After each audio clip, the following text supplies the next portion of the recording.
சொந்தங்களுக்கு வணக்கம். நான் உங்கள் தெய்வமணி. இன்றைக்கி நம்ம வீட்டில் வந்து கசகசா குழம்பு தான் வைக்க போகிறோம். வயிறு ஒரு மாதிரி எரிச்சலாக இருக்குது, உடம்பு சரியில்லாமல் நிறைய மாத்திரை சாப்பிட்டதுனால.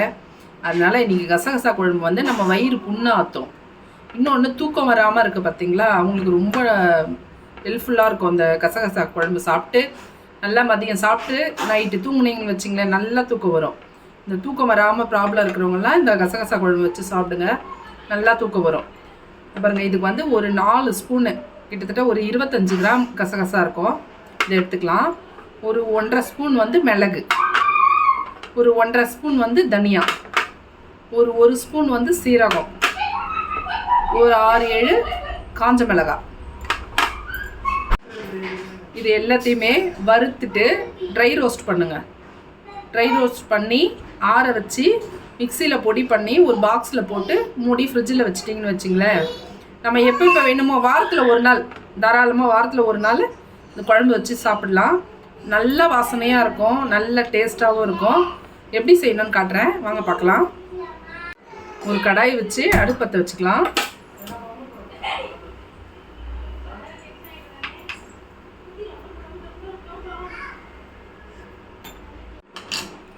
கடாய் வச்சு அடுப்பத்தை வச்சாச்சு. ஃபஸ்ட்டு மிளகை வறுத்துக்கலாம்.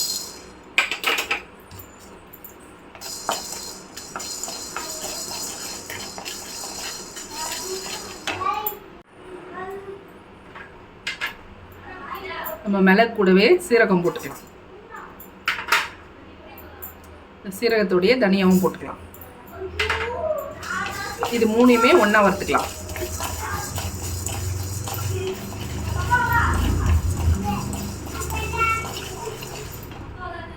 இப்போ அந்த காஞ்ச மிளகாவை போட்டுக்கலாம். இது வறுக்கும் போதே நல்லா வாசனை வர ஆரம்பிச்சிருச்சு. சூப்பராக இருக்கும் பாருங்கள் அந்த குழம்பு.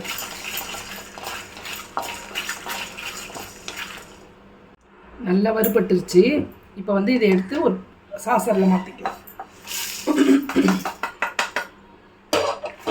இப்போ வந்து அடுப்பை ஃபுல்லாக வச்சுங்க. நல்லா கடாய் சூடாக இருக்கணும். நம்ம கசகசாவை போட்டுட்டு படப்படன்னு வெடிக்க ஆரம்பிக்கும். அப்போ ஆஃப் பண்ணிடலாம்.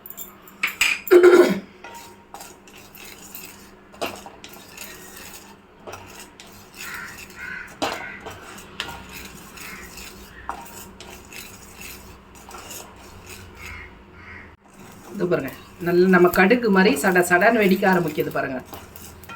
இந்த மாதிரி வெடிக்க ஆரம்பிக்கும் போது அடுப்பை ஆஃப் பண்ணிடணும். ரொம்ப விட்டிங்களா கருகி போயிடும்.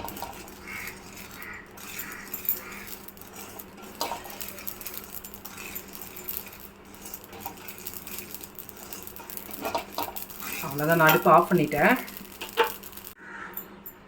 ஆறி போச்சு. நம்ம வந்து இதை ஜாரில் சேர்த்து அரைச்சிக்கலாம். பாருங்கள், நம்ம கசகசா பொடியை அரைச்சாச்சு. இதை வந்து ஆற வச்சு ஒரு டப்பாவில் போட்டு ஃப்ரிட்ஜில் வச்சுருங்க. இப்போ நம்ம கசகசா குழம்பு செய்ய ஸ்டார்ட் பண்ணிடலாம். அடுப்பத்தை வச்சு கடாயை வச்சாச்சு. இப்போ நம்ம அதுக்கு எண்ணெய் ஊற்றிக்கலாம். குழம்புக்கு தேவையான எண்ணெய் ஊற்றிக்கலாம். நீங்கள் எந்த எண்ணெய் வேணாலும் யூஸ் பண்ணிக்கலாம். இதுக்கு எண்ணெய் கொஞ்சம் நிறைய விட்டுக்குங்க. இதுக்கு இந்த குழம்புக்கு எண்ணெய் கொஞ்சம் நிறைய இருந்தால் நல்லாயிருக்கும்.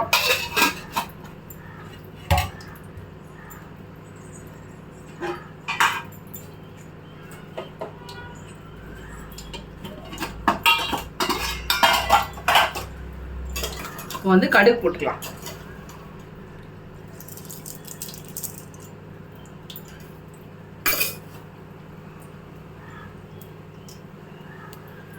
கூடவே கொஞ்சம் வெந்தயம், கொஞ்சம் கடுகு, கொஞ்சம் வெந்தயம் போட்டாச்சு.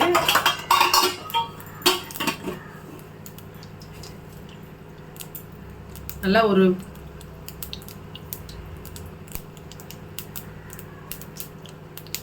நல்லா ஒரு 10 பல்லு பூண்டு எடுத்துங்க.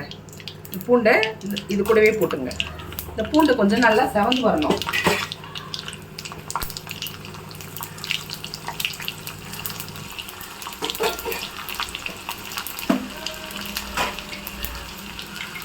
இந்த பூண்டு செவந்துருச்சு. இப்போ வந்து ஒரு 2 வெங்காயம் கட் பண்ணி வச்சுருக்கேன். இந்த பொடியாக கட் பண்ணியிருக்கேன். இந்த வெங்காயத்தை இது கூட சேர்த்துக்கலாம்.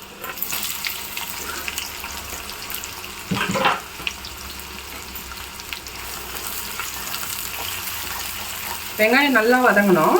பொன்னிறமாக வதங்கணும்.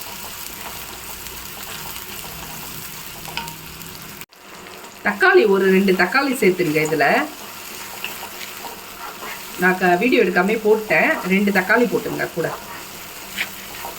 இது தேவையான உப்பு போட்டுக்கலாம். இது தக்காளி வந்து சீக்கிரம் வதங்கிடும்.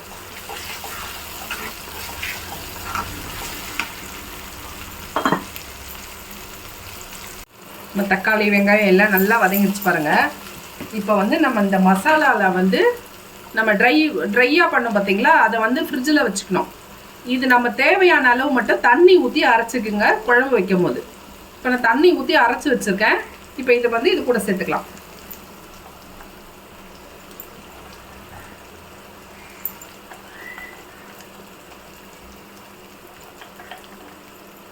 இது நல்லா ஜாரில் ஒட்டிக்கும் அந்த மசாலா. அதில் என்ன பண்ணுங்க, கொஞ்சம் தண்ணி ஊற்றி கலந்து ஊற்றிக்குங்க. இது நல்லா வதங்கட்டும், அதுக்கப்புறமா ஊற்றுங்க. இப்பயே ஊற்றிட்டிங்கன்னா ஒரு மாதிரி ஆகிடும், சொதன்னு. இந்த மசாலா நல்லா வதங்கணும் எண்ணெயில். அதுக்கப்புறமா தண்ணி ஊற்றுங்க. ஒரே ஒரு சின்ன எலுமிச்சம்பழ அளவு வந்து புளி எடுத்து வச்சுருக்கேன். சின்ன எலுமிச்சம்பழ அளவு. இதை கரைச்சி இதுக்குள்ளே ஊற்ற போகிறோம் நம்ம.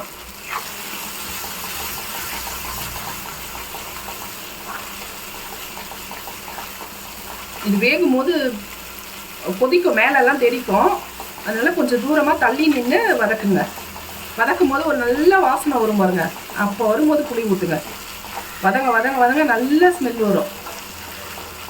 பாருங்க, அந்த எண்ணெயெல்லாம் மசாலாவில் வந்து பிரிஞ்சு அழகாக வருது பாருங்க. வாசனையும் அப்படி இருக்கும். நீங்கள் மதியம் செஞ்சீங்களா, நைட்டு வரைக்கும் வீட்டில் அந்த வாசனை சுட்டிட்டு இருக்கும் பாருங்க. அதான் இப்போ வந்து புளி கரைச்சி ஊற்றிக்கலாம்.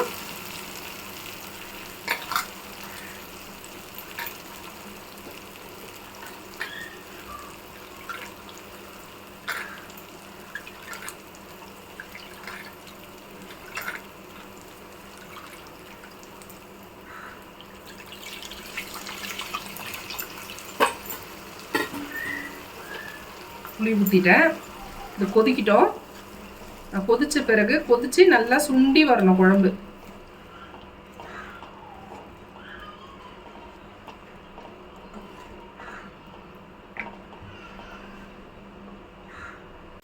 நம்ம குழம்பு நல்லா கொதிச்சு அந்த எண்ணெய்லாம் பிரிய ஆரம்பிச்சிருச்சு பாருங்க. இந்த மாதிரி எண்ணெய்லாம் பிரிஞ்சு வரும்போது ஆஃப் பண்ணிடுங்க. கரெக்டாக இருக்கும். இந்த குழம்பு எத்தனை நாள் வச்சாலும் கெட்டே போகாது பாருங்க. அவ்வளோ சூப்பராக இருக்குது. நம்ம புளி தொக்குலாம் எப்படி வைக்கிறோம் அந்த மாதிரி தான். இதில் எக்ஸ்ட்ரா நம்ம மிளகாத்தூள்லாம் எதுவுமே சேர்க்கல. எல்லாமே ட்ரை ரோஸ்ட் பண்ணி அரைச்சது தான். அதனால் இது கெட்டு போகாது, நல்லாவே இருக்கும். வெளியிலேயே வச்சாலே ஒரு 2-3 நாளைக்கு நல்லாயிருக்கும். ஃப்ரிட்ஜில் வச்சிக்கலாம் 10 நாள் வரைக்கும் கூட இந்த குழம்பு சூப்பராக இருக்கும். செஞ்சு பாருங்கள், எப்படி இருந்ததுன்னு கமெண்ட் பண்ணுங்கள்.